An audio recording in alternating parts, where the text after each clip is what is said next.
तरी देखील याची तयारी आधीपासून सुरू होती। या संदर्भात पूर्णपणे कारवाई आपण करतो। हा आपल्या कोणाही करता राजकारणाचा प्रश्न नाही आहे। मी नेहमी क्लीन चिट देत नाही, जो क्लीन असतो त्यालाच क्लीन चिट मिळते, अशी कुठलीच चिट माझ्याकडे नाही। आणि याच्यात तर ज्याचा दुरान्वयानेही संबंध असेल त्यालाही सोडलं जाणार नाही। हा महिलांच्या डिग्निटीचा प्रश्न आहे।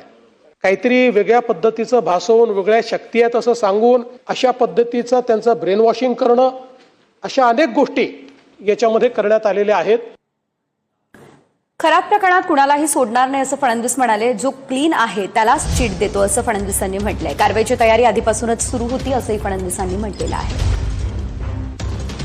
या संदर्भात कारवाई जरी आत्ता झाली तरी देखील याची तयारी आधीपासून सुरू होती। या संदर्भात पूर्णपणे कारवाई आपण करतो। हा आपल्या कोणाही करता राजकारणाचा क्लीन चिट देत नाही, जो क्लीन असतो त्यालाच क्लीन चिट मिळते, अशी कुठलीच चिट माझ्याकडे नाही। आणि याच्यात तर ज्याचा दुरान्वयानेही संबंध असेल त्यालाही सोडलं जाणार नाही। हा महिलांच्या डिग्निटीचा प्रश्न आहे। काहीतरी वेगळ्या पद्धतीचं भासवून, वेगळ्या शक्ती आहेत असं सांगून, अशा पद्धतीचं त्यांचं ब्रेन वॉशिंग करणं, अशा अनेक गोष्टी याच्यामध्ये करण्यात आलेल्या